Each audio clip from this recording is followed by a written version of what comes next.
De partout où vous nous suivez, nous recevons pour vous Henri Désiré Nzouzi, expert en diplomatie internationale. Depuis la mission économique African Professionals à Abidjan, Henri Désiré Nzouzi est en Côte d'Ivoire pour le décryptage de l'actualité internationale.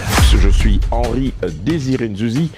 C'est en ma qualité de partenaire de croissance de l'ASBL African Professionals que je me permets de m'adresser à vous aujourd'hui. Diffusion ce 6 mai, 15h, Dallas, 20h Abidjan, 21h Kinshasa, 22h Paris. Et nous avons donc vocation à poursuivre et à renouveler l'expérience. Actualité, Forum économique African Professionals, Abidjan 2026, Moyen-Orient, recensement général en RDC, les apéros de la féminité, Networking Signature et Safricode. Alors que l'Afrique avance au Forum économique d'Abidjan à Kinshasa, Henri Désiré Nzouzi a encore réussi son pari. Henri Désiré Nzouzi sur Wangila Connect. Abonnez-vous. Henri Désiré Nzouzi. Wangila Connect. Connectez l'Afrique au monde.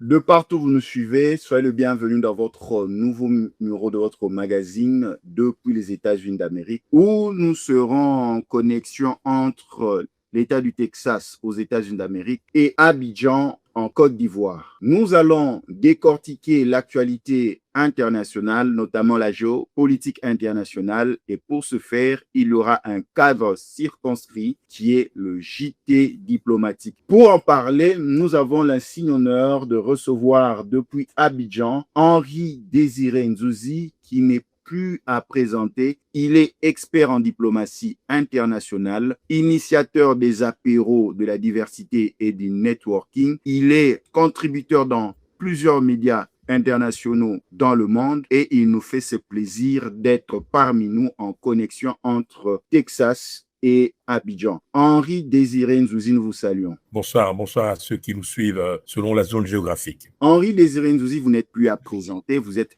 un expert rompu, vous êtes contributeur dans plusieurs médias, on vous a vu sur la VOA, on vous a vu sur Medi TV, on vous a vu partager plusieurs écrans, même en Afrique. Henri Désiré Nzouzi, quel est l'objet de votre présence à cet instant en Côte d'Ivoire, plus précisément à Abidjan? C'est vrai que nous allons parler de cette activité, mais nous vous donnons la primeur pour nous dire quel est l'objet de votre présence à Abidjan à cet instant. En fait, je me trouve à Abidjan dans le cadre d'une mission économique initiée par l'ASBL African Professionals, qui est une plateforme qui regroupe des professionnels de la diaspora africaine de Belgique et d'ailleurs. Vous avez des entrepreneurs, vous avez des fonctionnaires, vous avez un certain nombre de personnes qui souhaitent créer les conditions d'investissement dans, pas seulement leur pays d'origine, mais dans les pays africains. Et cette mission a pour objectif de connecter les différents écosystèmes ivoiriens avec les membres de la délégation. Cette mission a été ponctuée du 27 au 28 avril par un forum économique auquel, évidemment, ont pris part un certain nombre de personnalités de premier plan, notamment le député maire de Cocody qui s'est fait représenter par son adjoint. Nous avons eu l'ambassadrice de Belgique en Côte d'Ivoire. Nous avons eu le représentant pays d'Enabel, qui est l'agence belge dédiée à la coopération au développement, le BELUCI, la chambre de commerce belge et luxembourgeoise en Côte d'Ivoire. Nous avons eu la CEO de SGI Hudson et compagnie, Madame Koulibaly, qui fait véritablement autorité dans son domaine, car c'est l'une des plus éminentes personnalités ivoiriennes qui est parfaitement outillée dans les matières liées notamment à la bourse. Nous avons vu également le vice-président de Cofina, qui est une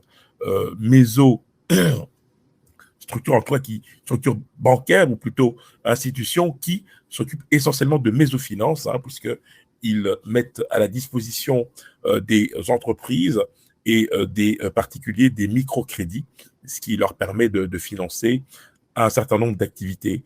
Et bon nombre d'autres intervenants, des personnalités qui ont souhaité venir échanger avec cette délégation venue de Belgique, qui, comme je l'ai rappelé tout à l'heure, est composée d'entrepreneurs, de fonctionnaires, etc. Donc, c'est, je dirais, une opportunité importante. 3 ans après la mission économique que nous avions menée à Kinshasa, entre-temps, évidemment, cette plateforme African Professionals, qui a été créée en 2019, a déjà implanté une antenne à Londres, au Royaume-Uni, bien évidemment en Belgique, au Luxembourg, en France, et puis en République démocratique du Congo. Nous comptons l'an prochain, si tout va bien, implanter la branche ivoirienne.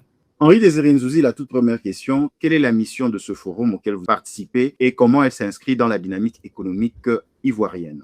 Identifier d'abord les opportunités d'affaires et d'investissement et surtout s'informer sur ce qu'il convient de mettre en place. Vous savez, la Côte d'Ivoire est la locomotive francophone de l'Afrique de l'Ouest. C'est le pays francophone d'Afrique de l'Ouest qui a le taux de croissance le plus important. C'est une place financière importante. C'est un pays qui connaît une croissance très importante. Le président Ouattara, depuis son accession à la magistrature suprême, il y a de cela une bonne dizaine d'années, une quinzaine d'années pratiquement, a véritablement modernisé le pays et c'est un hub très attractif, que ce soit en matière de nouvelles technologies, en matière d'agroalimentaire, en matière de finances et notamment dans les services. Et je peux vous assurer qu'il y a une énergie incroyable à Abidjan et c'est une énergie qui, bien évidemment, séduit les investisseurs. Et donc, il faut bien prendre la mesure de ce qui se passe à l'heure actuelle. Il y a effectivement, comme ça, sur le continent africain, des zones de prospérité qui, précisément, suscitent l'intérêt. Et la délégation venue de Bruxelles, et dont je fais partie, eh bien, a tout simplement jeté son dévolu sur la Côte d'Ivoire pour, précisément, examiner avec nos partenaires ivoiriens ce qu'il convient de faire dans un certain nombre de domaines. Et pour clore ce chapitre, quels résultats attendez-vous de ce forum? Écoutez, d'abord, le suivi est très important. C'est-à-dire que là, nous avons réussi, je dirais, à marquer des esprits, puisqu'il y a eu des présentations extrêmement détaillées, ambitieuses, de ce que souhaiteraient faire certains membres de la délégation venue de Belgique. Il y a eu, en retour de la part des partenaires ivoiriens, une véritable ouverture d'esprit et une disponibilité à approfondir la discussion secteur par secteur. Et donc, je pense que là, nous sommes dans une extrêmement bonne dynamique et d'ici 3 à 5 mois, nous aurons déjà une première évaluation puisque, à titre personnel, je compte revenir dans les prochains mois pour précisément faire une évaluation de ce qui a été fait, de ce qu'il convient de faire et bien évidemment de ce que nous, en tant qu'investisseurs potentiels venus de Belgique, pouvons attendre de nos amis ivoiriens.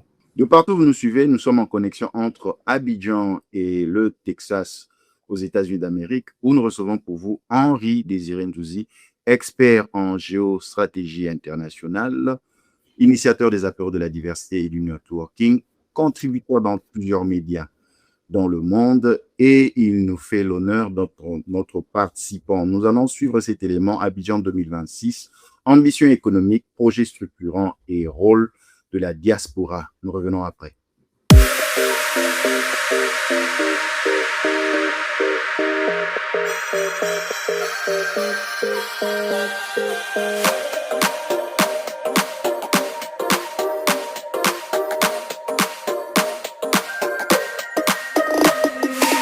Abidjan 2026 a vibré au rythme du Forum économique African Professional, un rendez-vous majeur qui a réuni dirigeants, entrepreneurs, investisseurs et experts venus d'Afrique et de la diaspora. Sous le thème « Les AP », catalyseurs d'opportunités, cette édition a mis en lumière l'ambition d'une Afrique qui se structure, s'unit et accélère sa transformation économique. Du 25 avril au 2 mai 2026, la mission Business Trip Abidjan a offert une immersion stratégique au cœur de la Côte d'Ivoire, devenue l'expérience business incontournable. Au programme, rencontres B2B, visites d'infrastructures, panels sur l'innovation, la finance, l'agro-industrie, l'énergie et les partenariats Europe-Afrique. Les échanges ont révélé une dynamique forte, celle d'une diaspora mobilisée, prête à investir, transmettre et bâtir des ponts durables avec les écosystèmes africains. Les participants ont salué l'ouverture des institutions ivoiriennes, la vitalité du secteur privé et l'émergence d'une nouvelle génération de leaders. Dans une atmosphère constructive et optimiste, Abidjan 2026 s'est affirmé comme un hub continental où se dessinent les alliances économiques de demain. Un forum qui confirme une évidence, l'Afrique avance, portée par ses talents, ses réseaux et sa vision d'avenir.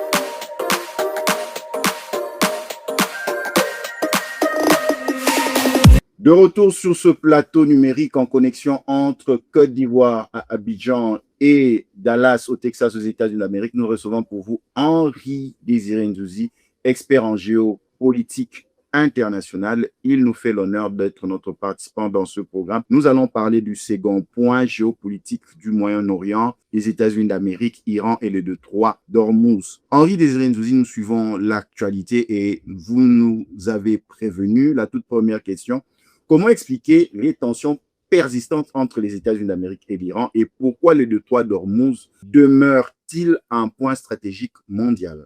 Écoutez, le détroit d'Ormuz a une importance stratégique évidente dans la mesure où 20 à 25% du pétrole transite par cette zone névralgique. Je parle du pétrole mondial, 20% du pétrole mondial. Et donc, l'Iran, qui précisément occupe la partie la plus étroite du détroit, c'est le moins qu'on puisse dire, a décidé tout simplement de pouvoir exercer une forme de chantage en dépit du fait que les États-Unis ont pris leurs responsabilités en forçant le passage de ce détroit.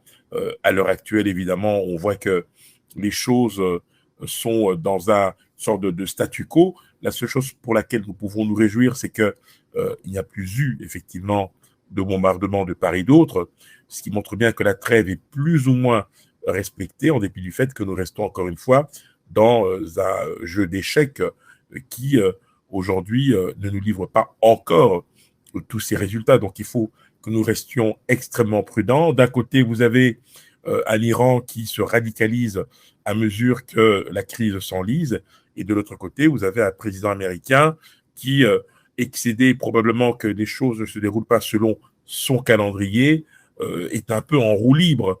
Donc ça peut cela induire le fait que les États-Unis sont peut-être à l'heure actuelle en manque de véritable lisibilité.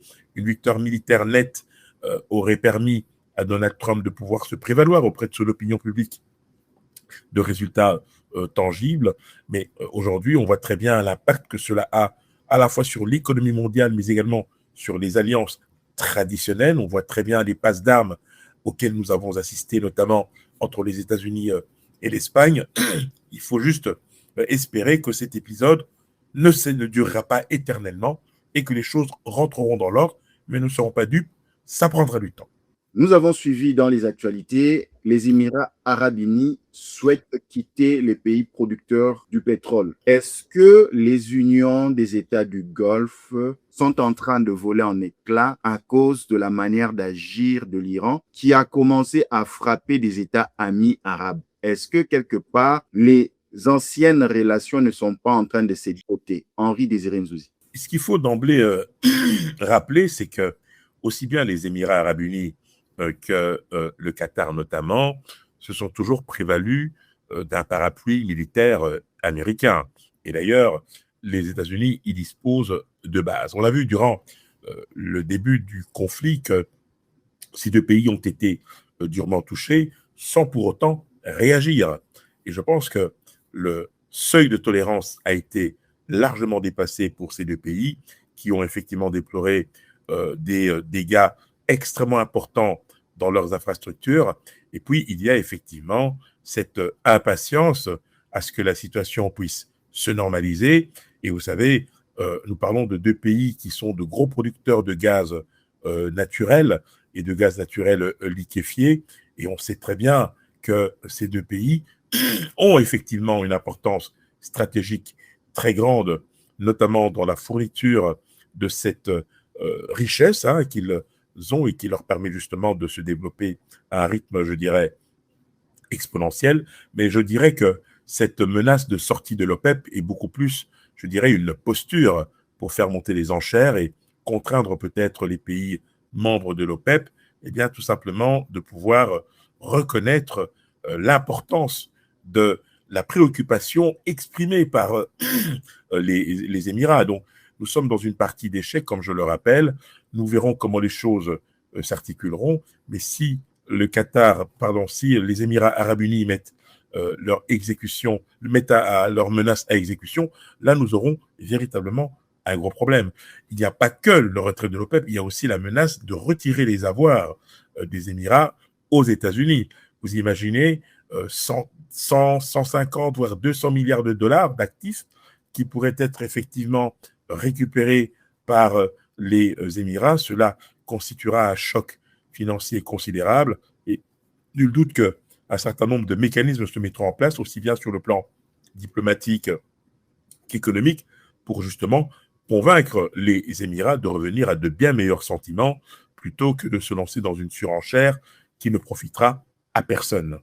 Henri Désiré Nzouzi, un dernier point, 3 volets. Le premier volet, les États-Unis d'Amérique, à son tour, veut bloquer le détroit d'Ormuz.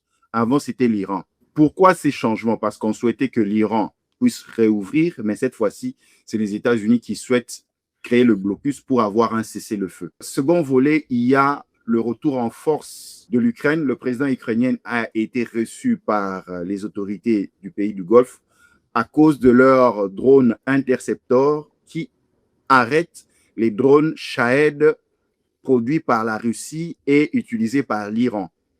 Et finalité, la hausse du prix de pétrole. À qui bénéficie cette hausse? C'est à 3 volets, ce dernier point, et c'est vous qui prenez l'ordre de réponse. Bon, d'abord, ce qu'il faut rappeler, s'agissant notamment de l'Ukraine, c'est que le conflit n'est pas terminé.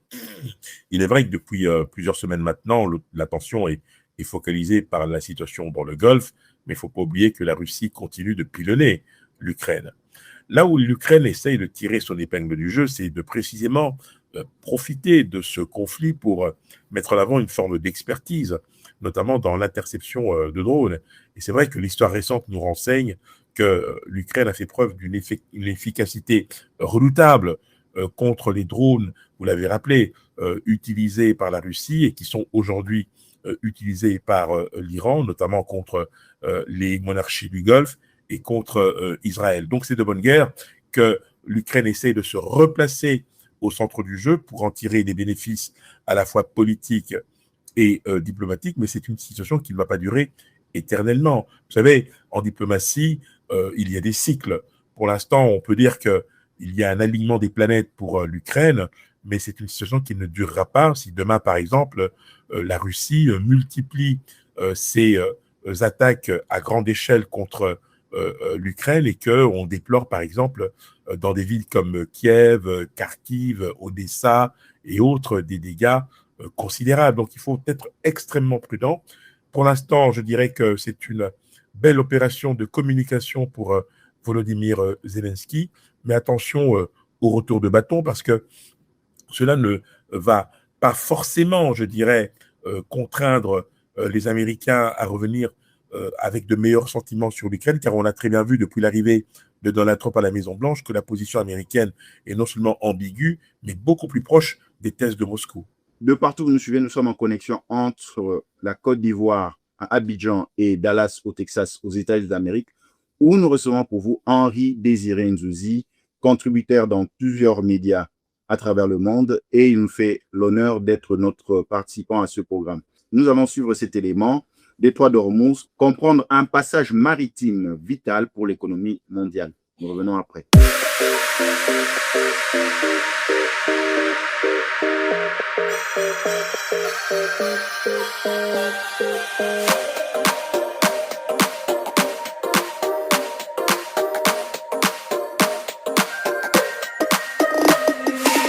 Entre l'Iran et Oman, le détroit d'Ormuz s'étire sur à peine 40 km de large. Pourtant, ce passage maritime concentre près d'un tiers du pétrole mondial transporté par voie maritime. Chaque jour, des dizaines de supertankers y transitent, reliant les champs pétroliers du Golfe à l'Asie, à l'Europe et aux États-Unis. Ce couloir stratégique est surveillé de près. D'un côté, les bases américaines et alliées. De l'autre, les forces iraniennes qui y voient un levier géopolitique majeur. La moindre tension dans la région fait grimper les cours du brut et inquiète les marchés. Mais le détroit d'Ormuz n'est pas qu'un enjeu énergétique. C'est aussi un symbole de la dépendance mondiale aux routes maritimes. Dans ces eaux étroites se joue l'équilibre fragile entre sécurité, souveraineté et économie. Un incident, une attaque ou un blocus suffirait à perturber la planète entière. Ainsi, derrière ce bras de mer apparemment paisible se cache l'un des points les plus sensibles du globe. Un passage vital où chaque navire, chaque décision peut peser sur l'avenir énergétique du monde.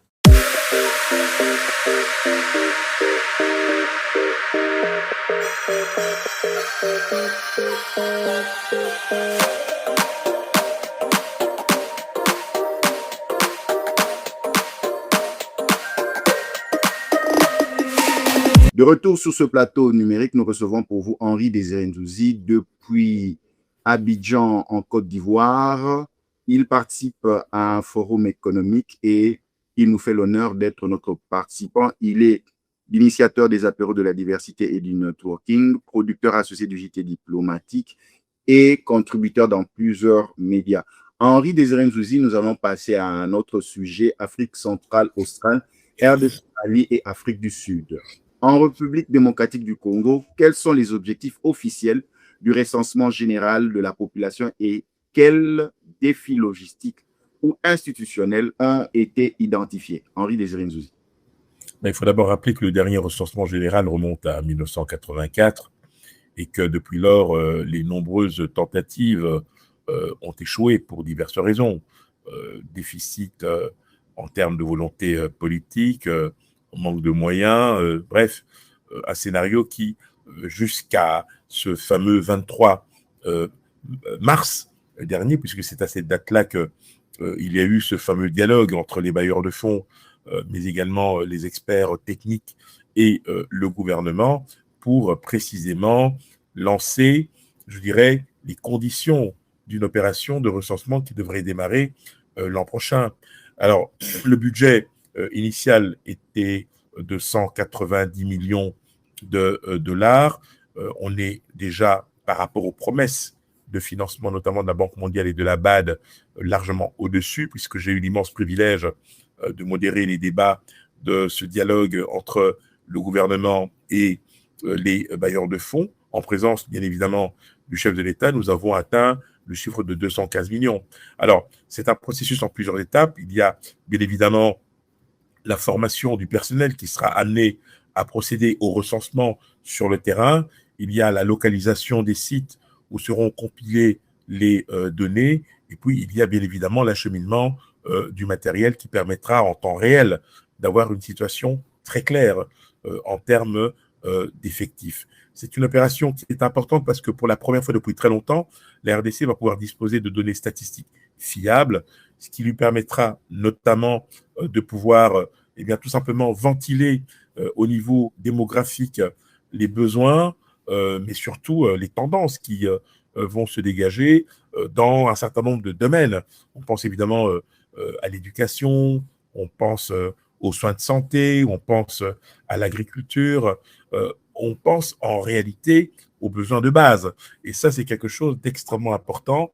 Maintenant, il faut bien se rappeler que lors de son allocution, la représentante du FNUAP, le Fonds des Nations Unies pour la population, qui aura, je dirais, la responsabilité de piloter ce processus, a bien rappelé que aucune arrière-pensée politique ne devra accompagner ce processus de recensement, car on voit très bien qu'à l'horizon 2028, certaines tentations pourraient être prises et donc il faut à ce niveau-là être très très vigilant et voir dans quelle mesure ce recensement servira davantage d'outils et de balises que de prétextes pour, je dirais, d'autres préoccupations et d'autres arrière-pensées politiques. Henri Désiré Nzouzi, nous restons toujours en République démocratique du Congo. L'ancien président congolais Joseph Kabila a été sanctionné par l'administration américaine.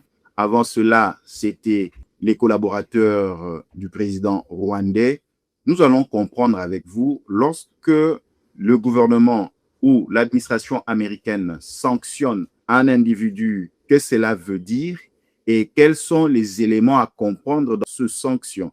Henri Désiré Nzouzi. Alors, il y a deux éléments essentiels qui sont, je dirais, intrinsèquement liés et qui sont, je dirais, la pierre angulaire des sanctions. C'est que, d'abord, vos avoirs sont gelés, notamment sur le sol américain. Ça, c'est la première chose. Et la deuxième chose, c'est qu'au niveau mondial, vous n'avez plus la possibilité d'effectuer des opérations en dollars américains.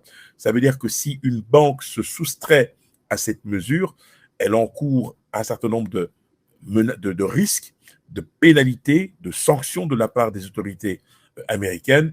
Autant dire que ça va être très compliqué pour l'ancien président, Joseph Kabila, de pouvoir à nouveau disposer librement de ses comptes, s'il en a aux États-Unis à travers des avoirs et des actifs, mais surtout d'effectuer des opérations en dollars. La plupart des gens essaient de contourner ces sanctions en utilisant des faux-nez, des prête-noms, etc. Mais aujourd'hui, les États-Unis ont atteint un tel niveau de sophistication dans, je dirais, le monitoring de ces sanctions qu'il vaut mieux ne pas tenter le diable. Je dirais que là, c'est une mesure importante qui vient s'ajouter à la condamnation dont a fait l'objet l'ancien président Kabila et qui, aujourd'hui, devrait l'isoler davantage. Je crois qu'il faut se féliciter de cette mesure. Maintenant, je crois qu'il faut aller beaucoup plus loin. Vous avez évoqué les collaborateurs de Kagame. Non, ce ne sont pas des collaborateurs, ce sont des généraux. On est très loin, en fait, de l'entourage de Kagame, ce qui serait, je dirais, l'idéal, ou en tout cas, ce qui serait cohérent, mais je comprends tout à fait que cela soit un peu compliqué, étant donné la signature de l'accord de Washington, hein, vous vous en souvenez, qui lie les États-Unis la RDC au Rwanda. Cela risquerait de braquer encore plus Kigali, qui n'attend qu'un seul prétexte pour précisément s'éterniser sur le territoire congolais, puisque vous savez, ils ont conditionné la levée des mesures défensives, en d'autres termes, le retrait des troupes rwandaises du territoire, à la neutralisation des FDLR, dont on sait aujourd'hui avec certitude qu'ils sont géolocalisés dans des zones qui sont occupées par le M23. Passons à un autre sujet. Nous allons au Mali. Le président de la junte malienne, Assimi Goïta, qui est vraiment contre mur. Le décès de son ministre de la Défense, qui a été revendiqué par les assaillants. Quelle est la symbolique de cette nouvelle donne dans la situation géopolitique du Mali et comment les pays du Sahel, les autres États du Sahel n'ont pas pu assister leurs frères d'armes parce que eux se réclament comme une nouvelle vision pour l'Afrique? Alors, une chose est de réclamer ou de revendiquer une nouvelle vision pour l'Afrique, une autre est de rester cohérent. Je rappelle quand même que l'alliance des États du Sahel, l'AES, est composée de 3 pays dans lesquels se sont déroulés des coups d'État. La deuxième, je dirais,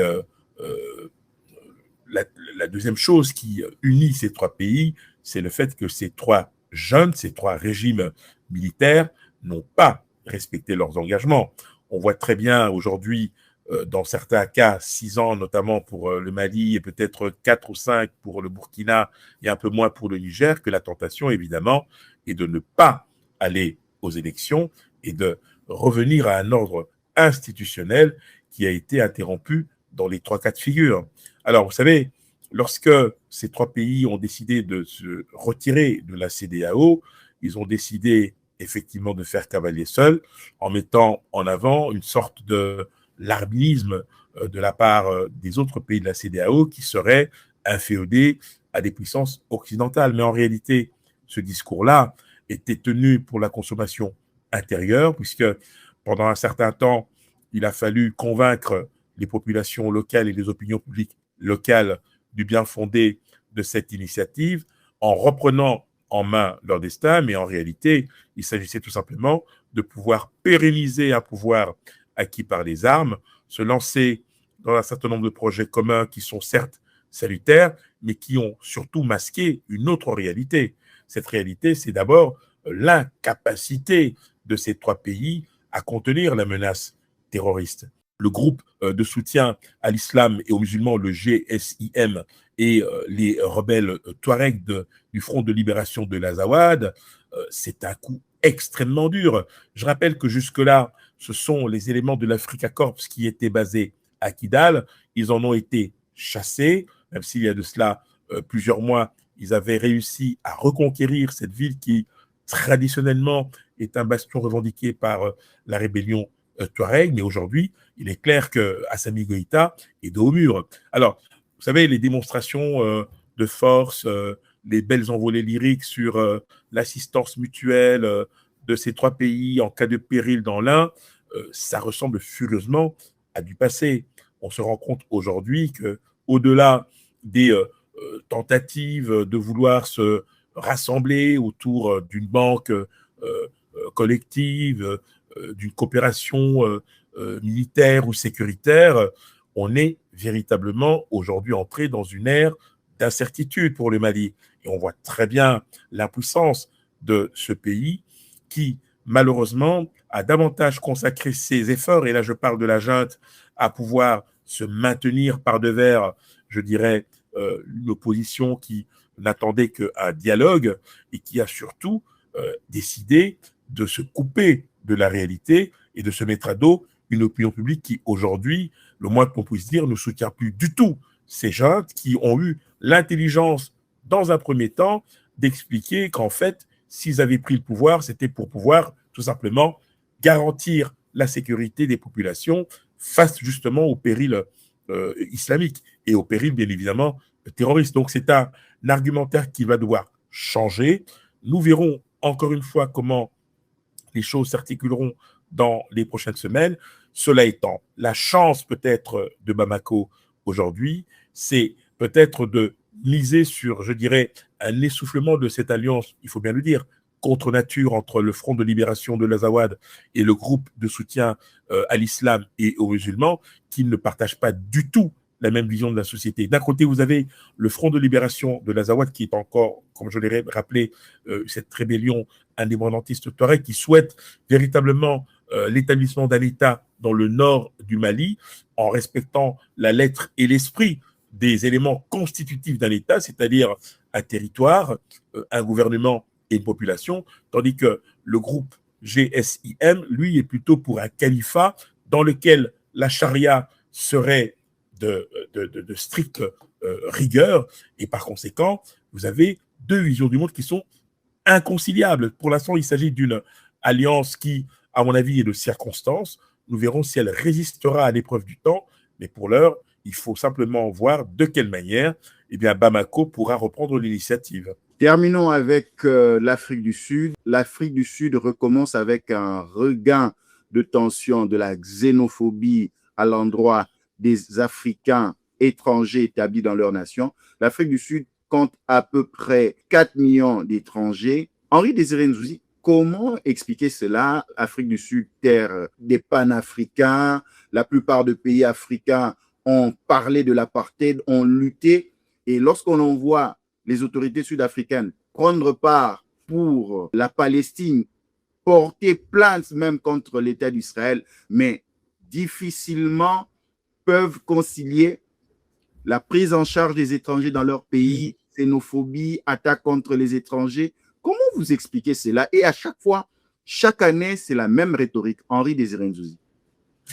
Ce qu'il faut d'emblée dire, c'est qu'après l'apartheid que l'on a connu, qui était véritablement une séparation stricte des races au sein d'un seul et même pays, nous avons peut-être glissé vers une autre sorte d'apartheid qui, elle, est plutôt sociale, économique, et qui voit être exclu du marché du travail et surtout entretenu, je dirais, dans un système de survie des millions de Sud-Africains qui, dans la plupart des cas, n'ont pas été formés suffisamment, n'ont pas pris la peine de suivre éventuellement des études ou de suivre des filières. Vous savez, lorsqu'il y a eu une pénurie de main-d'œuvre dans des secteurs de pointe ou dans des secteurs importants comme la médecine, on a vu au début des années 80 de nombreux médecins congolais, rwandais, gabonais, nigérians, ivoiriens débarquer en Afrique du Sud pour pallier à cette insuffisance. Et vous avez vu progressivement émerger une classe moyenne en Afrique du Sud qui était essentiellement composée d'étrangers, ce qui a eu évidemment le don d'irriter une certaine population.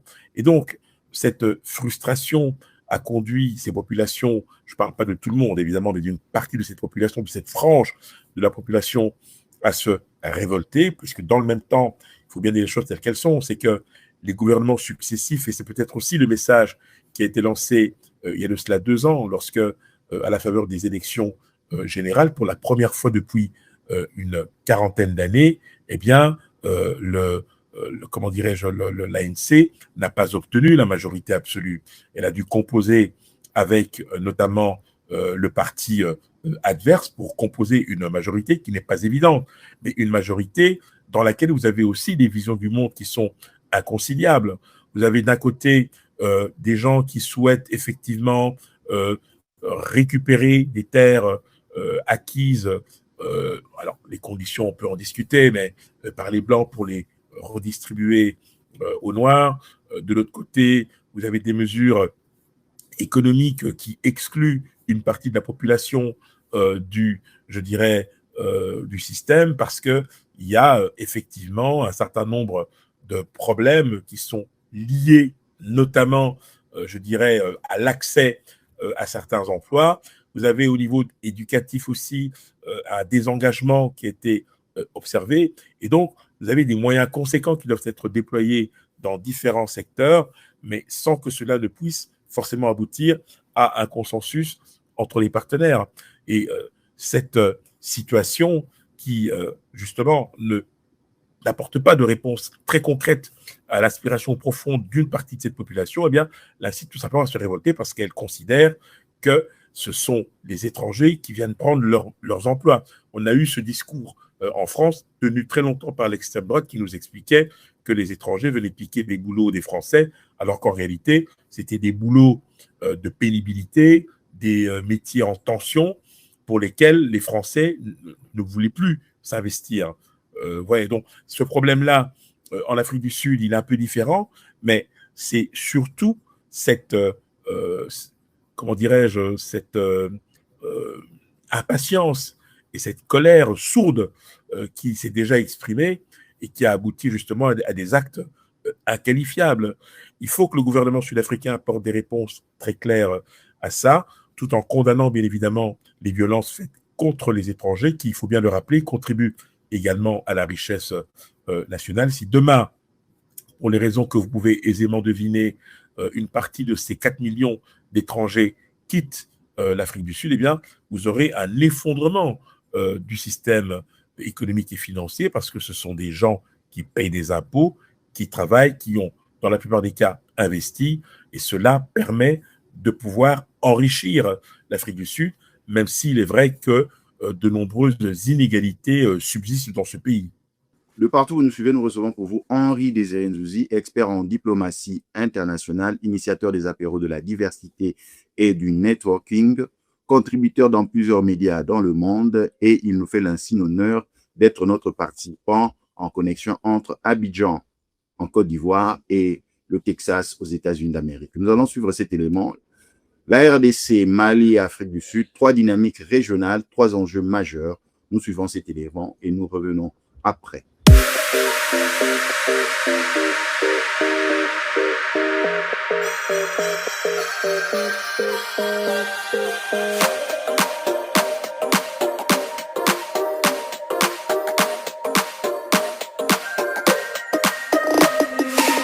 En République démocratique du Congo, les autorités accélèrent la mise en œuvre du nouveau recensement général de la population, une opération attendue depuis plus de 40 ans. Après la validation de la feuille de route 2025 à 2027 et l'identification de 84% des aires de dénombrement, le gouvernement mobilise près de 188 millions de dollars pour lancer la cartographie et moderniser entièrement le processus. L'enjeu est crucial, disposer enfin de données fiables pour orienter les politiques publiques dans un pays désormais estimé à plus de 110 millions d'habitants. Au Mali, la ville stratégique de Kidal est retombée aux mains des rebelles touaregs du Front de libération de l'Azawad, appuyés par des groupes djihadistes. Les forces maliennes et les mercenaires russes de l'Africa Corps se sont retirés après un accord, laissant la région dans une situation explosive. La mort du ministre de la Défense, Sadio Camara, lors d'attaques coordonnées, accentue l'incertitude autour de la junte, confrontée à une offensive d'ampleur qui ébranle son contrôle du Nord. En Afrique du Sud, une nouvelle vague de violences xénophobes vise des ressortissants africains,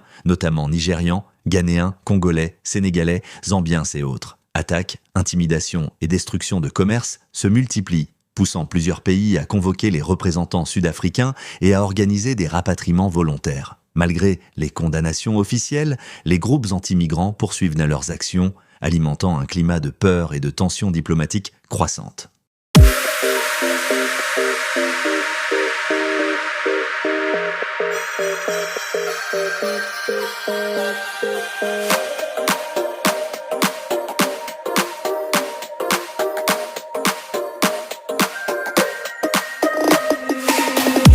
De retour sur ce plateau numérique, nous recevons pour vous Henri Désiré Nzouzi depuis la Côte d'Ivoire à Abidjan, en connexion avec les États-Unis d'Amérique dans l'État du Texas.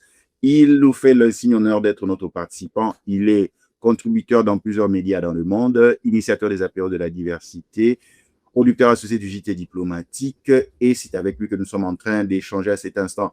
Henri Désiré Nzouzi, nous allons prendre une nouvelle thématique, institutions internationales, ONU, sanctions américaines et visite du roi Charles aux États-Unis d'Amérique.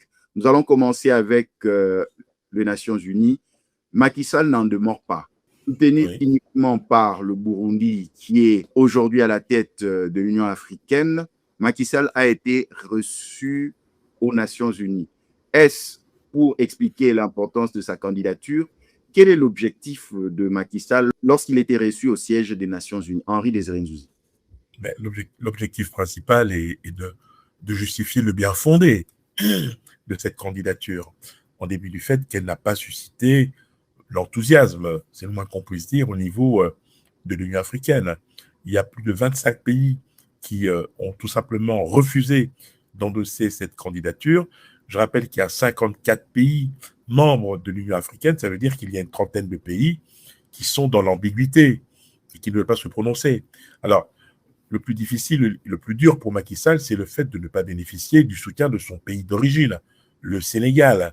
Et donc, on voit très bien que même si il y a des obstacles majeurs qui se dressent contre lui, mais il a légitimement le droit de pouvoir poser sa candidature, malgré, je dirais, le niveau relativement faible de ses soutiens, et de compter éventuellement sur, je dirais, une dispersion des voix.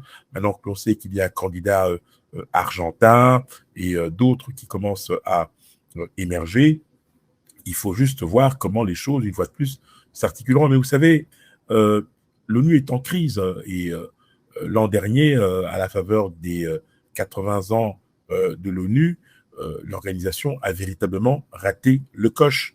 Et en partie à cause notamment de Donald Trump qui est venu, je dirais, torpiller cette dynamique qui avait été observée depuis maintenant plusieurs années, qui allait dans le sens d'une véritable réforme du système onusien. Et quand Trump arrive et décide de retirer les États-Unis de plusieurs organes, de plusieurs agences onusiennes, réduisant par conséquent leur budget, parce qu'il faut quand même rappeler que les États-Unis, c'est un quart du budget global des Nations Unies, c'est un peu comme si un actionnaire détenant 25% des parts d'une entreprise s'en allait. Et là, je peux vous assurer que la survie de l'entreprise devient, je dirais, problématique. Et donc, tout ça doit être observé, mais en même temps, vous avez ce qui se passe à l'international, c'est-à-dire une situation de crise qui ne fait que fragmenter, qui ne fait que fracturer le paysage géopolitique et qui, justement, provoque ou en tout cas suscite une recomposition des alliances, mais aussi un certain nombre d'initiatives, parfois malheureuses, qui peuvent inciter les uns à adopter la violence et la force comme seul mode d'expression, puisque c'est de ça qu'il s'agit. Alors, je vous dirais très simplement que la candidature de Macky Sall, elle est sympathique, elle garde un caractère symbolique fort, mais je pense qu'il faut plutôt s'intéresser aux vrais enjeux et véritablement à ceux qui, demain, pourront justement briguer la succession de l'actuel secrétaire général, Antonio Guterres. Henri Désiré Nzouzi, il y a une question de curiosité. Il est curieux de savoir et de constater les Nations Unies étant logées aux États-Unis d'Amérique, établies aux États-Unis d'Amérique, mais on n'a jamais vu à sa tête comme secrétaire général un Américain. Pourquoi est-ce que les Américains n'en trouvent pas cette importance de pouvoir diriger cette grande institution aujourd'hui avec, par exemple, la venue du président Donald Trump? En fait, il y a une règle non écrite qui veut que le pays qui abrite le siège d'une organisation internationale ne puisse pas présenter de candidats pour le présider. Et donc, à l'exception notable des institutions de Bretton Woods, où là, on a eu effectivement 2 Américains qui ont déjà assumé ces fonctions. Je parle au niveau de la présidence, mais pour le reste, vous verrez que dans les faits, vous ne trouverez pas beaucoup d'exemples très concrets où un originaire préside aux destinées d'une organisation qui est géographiquement située dans son pays d'origine. Y a-t-il d'autres exemples dans le monde, par exemple, que cette règle non écrite est de stricte observation? Et pourquoi elle est non écrite? Il y a une règle. Le problème, c'est que ces règles non écrites commencent à être violées. Prenez par exemple la SADC, qui est localisée au Botswana, à Gaborone. On a vu un ressortissant botswanais être élu parce qu'il y a eu un défaut de vigilance de la part de certains pays et ça a été entériné.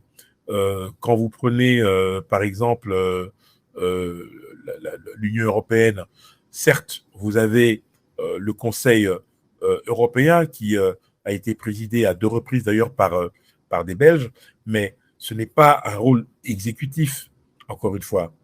Par contre, quand vous prenez la Commission européenne, jamais un Belge n'a dirigé cette structure.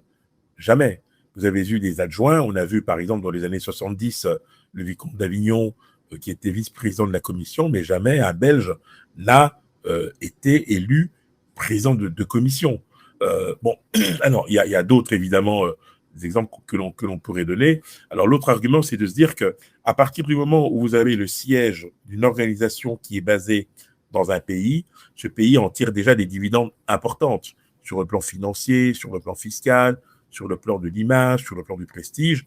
Alors, il ne faudrait pas ajouter à tous ces éléments positifs, en plus, la candidature d'un originaire, ce qui fait que le pays apparaîtra davantage comme étant, je dirais, la chasse gardée.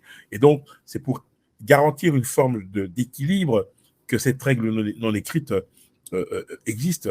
De la même manière qu'au niveau de l'OIF, par exemple, vous n'aurez jamais un Français, par exemple. Il y a eu toutes sortes de nationalités. On a eu Michael Jean, on a eu l'ancien président Abdou Diouf, là on a Mouchiki Wabo, voilà. Et par contre, il y a des arrangements, par exemple, au niveau de l'EIF, le numéro 2 est toujours canadien. Au niveau des Nations Unies, le secrétaire général adjoint en charge des opérations de maintien de la paix est toujours français. Vous avez comme ça des arrangements qui sont beaucoup plus liés au statut des uns et des autres et surtout au niveau, je dirais, pas seulement de compétences, mais d'intervention et de capacité à pouvoir influer sur les décisions. Cette répartition est également la même au niveau de la Banque mondiale, où vous avez un certain nombre d'adjoints qui viennent de différentes zones géographiques. Et malheureusement, bon, cette règle-là, elle a été, je ne dis pas violée, mais bousculée lorsque nous avons eu l'arrivée de deux Américains consécutifs. Je crois que si la mémoire est bonne, c'est de Wolferson et d'un autre dont je n'ai plus le nom, qui ont dirigé la Banque mondiale en leur temps. Et il n'y a pas si longtemps. Alors, je sais que Donald Trump, son rêve, évidemment, après avoir obtenu un pape américain, c'est d'avoir un secrétaire général américain. C'est d'abord une méconnaissance des usages, mais c'est surtout une volonté de vouloir caporaliser le monde. Henri Désiré Nzouzi, nous restons aux États-Unis d'Amérique, la visite du roi Charles aux États-Unis d'Amérique. Mais il y a un moment iconique où le roi d'Angleterre prend la parole et il relance le président américain à la British. Si Donald Trump avait affirmé en son temps, si les États-Unis n'avaient pas intervenu en Europe, les Européens parlerait l'allemand. Et le roi Charles a relancé, si l'Angleterre n'avait pas intervenu aux États-Unis d'Amérique, les Américains parleraient le français. Comment trouvez-vous cette visite et quels éléments pouvons-nous en tirer? Non, écoutez, ça fait sourire, mais ça montre bien le degré d'incompréhension et de méfiance qui aujourd'hui est atteint entre les alliés, je dirais, traditionnels. Alors, Donald Trump a été le premier à ouvrir les hostilités lorsqu'il a mis dans la balance l'exigence d'augmenter la contribution des pays européens à l'Alliance Atlantique, arguant du fait que, et ce n'est pas faux, depuis 1949, année de création de l'OTAN, les Européens ont vécu dans une sorte de rente sécuritaire et qu'il était donc temps aujourd'hui, au regard de l'évolution du monde, au regard de l'évolution de la situation globale, qu'il était normal que chacun augmente sa quote-part. Et lorsque vous avez des pays réticents comme l'Espagne, la réaction ne se fait pas attendre. Et lorsque, en situation de crise, vous avez des alliés qui préfèrent botter en touche ou, je dirais, émettre des réserves quant à une potentielle implication ou un engagement, ce qui est d'ailleurs le cas dans le conflit dans le Golfe Persique, et que cela ne se traduit pas par une intervention directe, les nerfs de M. Trump sont soumis à rude épreuve, et donc il ne peut que s'attaquer à ces pays en les traitant d'ingrats et en rappelant effectivement que sans les États-Unis, ces pays seraient dans une configuration totalement différente aujourd'hui. Mais il est inutile de réécrire l'histoire. Tout le monde est tout à fait conscient de ce qui aurait pu se passer en cas de non-intervention, dans un sens comme dans l'autre. Ce qu'il faut, c'est plutôt avancer, essayer de dissiper les malentendus et surtout se respecter. C'est ça la clé, je pense. Et les Européens, je pense, ont décidé de ne plus se laisser marcher sur les pieds, ce qui est en soi une très bonne chose. Et je pense que le président Trump est conscient de ce mouvement de résistance qui se met progressivement en place. Et donc, nous verrons à partir du mois de novembre, lorsque les midterms auront été organisés, si Donald Trump pourra toujours tenir cette position face à des alliés européens qui, aujourd'hui, sont plus embarrassés qu'autre chose dans le conflit du Golfe, mais qui souhaitent néanmoins éviter que les conséquences sur, je dirais, les économies et sur le reste du monde soient potentiellement destructrices. De partout où vous nous suivez, nous sommes en connexion entre la Côte d'Ivoire à Abidjan et les États-Unis d'Amérique dans l'État du Texas, où nous recevons pour vous Henri Désiré Nzouzi, expert en géopolitique internationale, initiateur des apports de la diversité et du networking, producteur associé du JT diplomatique et contributeur média dans plusieurs chaînes dans le monde. C'est avec lui que nous sommes en train d'échanger. Nous allons suivre cet élément: diplomatie royale, symbole, humour et enjeux des visites d'État entre alliés historiques. Nous revenons après.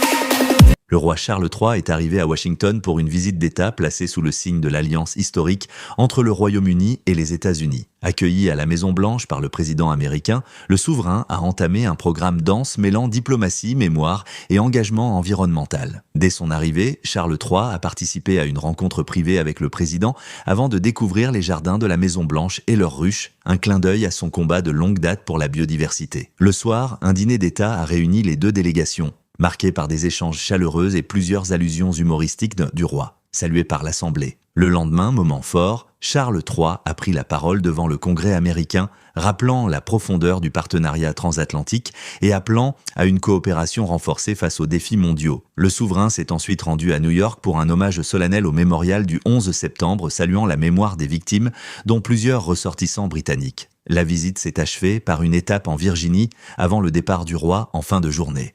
Un déplacement bref mais symbolique, destiné à consolider une relation essentielle entre Londres et Washington.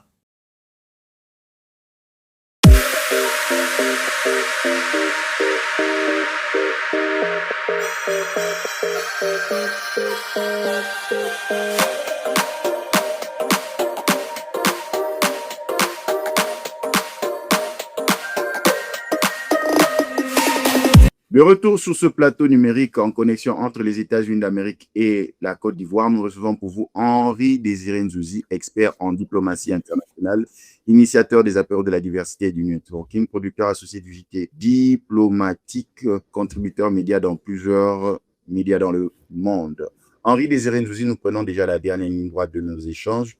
Nous allons atterrir avec leadership et société, les apéros de la féminité et networking signature. Henri Désiré Nzouzi, vous avez encore reçu votre pari, celui de l'apéro de la diversité. Et en ce moment dont nous parlons, vous venez encore d'accomplir une autre réussite qui est la réalisation du networking signature à Abidjan. Qu'est-ce que nous devons savoir et qu'est-ce que le public qui a été invité ont reçu, qu'est-ce que vous avez partagé et quel est le résultat? Henri Désiré Nzouzi.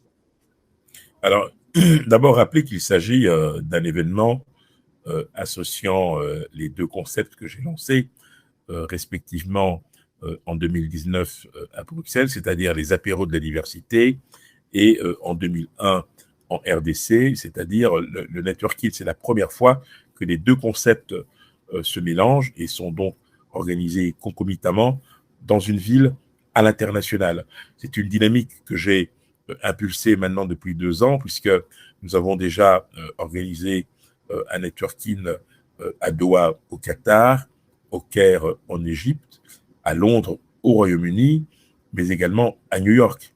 Abidjan étant la première ville d'Afrique subsaharienne, à l'exception notable de Kinshasa, à accueillir le networking. Alors, ces deux événements ont été organisés dans le cadre de la mission économique que j'ai co-organisée avec notamment African Professionals, qui est une plateforme, je l'ai rappelé tout à l'heure, qui est basée en Belgique et qui rassemble des professionnels de la diaspora issus de milieux et secteurs d'activité différents. Cette mission a été rendue possible par le parrainage de Fabrice Saoignon, qui est un capitaine d'industrie visionnaire, investisseur de premier plan, qui a réussi dans les affaires en Côte d'Ivoire et qui est souvent cité en exemple par sa vision. C'est le président directeur général de Vodou Group. Il est le propriétaire de Live TV et d'un grand nombre, je dirais, d'entreprises. Et puis, nous avons aussi bénéficié du marrainage de Deborah Moutound, qui est productrice, journaliste et présentatrice à Canal+ Afrique, qui nous ont donc tous les deux fait l'honneur de nous accompagner. Et donc, le networking et les apéros, c'était une manière de connecter les écosystèmes ivoiriens et entrepreneurial belgo-africains, basés en Belgique, en exportant le concept, c'est-à-dire une manière de pouvoir établir des liens durables, donner l'opportunité à ceux qui le souhaitent de se faire connaître à travers des projets, à travers des annonces de partenariats, à travers, bien évidemment, un certain nombre, je dirais, d'initiatives qui peuvent être portées localement par des partenaires ivoiriens, avec bien évidemment l'accompagnement ou la participation de nos délégués venus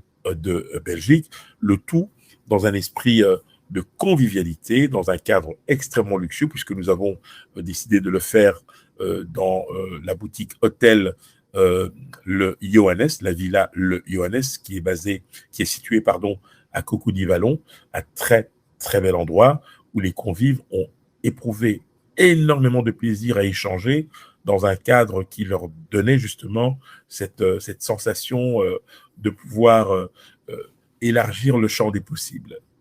Henri Désiré Nzouzi, un grand merci. Nous devons vous libérer parce qu'il fait tard à Abidjan. Merci de nous faire honneur et merci encore de faire vibrer l'Afrique, briller les plus méritants de l'Afrique dans vos initiatives. Un tout petit dernier mot pour mettre un terme à ce programme. Ben écoutez, dans les prochains jours, je m'apprête à célébrer le 7e anniversaire des apéros de la diversité à Bruxelles. Et s'agissant de mon agenda, eh bien nous entrons là de plein pied dans le mois de mai, qui est traditionnellement encombré d'événements auxquels, bien évidemment, je prendrai part. Il y a dans les prochains jours, pour être précis, le 14 mai, il y a ce dîner que je co-organise pour le lancement de la Chambre de commerce Afrique-Moyen-Orient. Ensuite, il y a la 7e édition du Katanga Business Meeting à Kolwezi. Et puis, il y a la 11e édition d'Expo Béton du 27 au 30 mai. Et ce sera à Kalemi, dans la province du Tanganyika. Henri Désiré Nzouzi, un grand merci d'avoir répondu à notre invitation. Je vous en prie, c'était un plaisir pour moi. À très bientôt. De partout, vous avez suivi, nous étions en connexion entre la Côte d'Ivoire à Abidjan et les États-Unis d'Amérique, dans l'État du Texas, à Dallas, aux États-Unis d'Amérique, où nous avons reçu pour vous Henri Désiré Nzouzi, expert en diplomatie internationale, initiateur des apéros de la diversité et du networking, producteur associé du JT diplomatique et contributeur dans plusieurs médias dans le monde. De partout, nous avez suivi. Restez branchés à nos programmes. Merci de nous avoir suivis depuis Abidjan, Cocody. Merci de nous avoir suivis en République démocratique du Congo à Kinshasa, à Paris en France, à Bruxelles en Belgique. Et merci de nous suivre et de rester connectés à nos programmes. Que Dieu vous bénisse. À la prochaine. Ciao.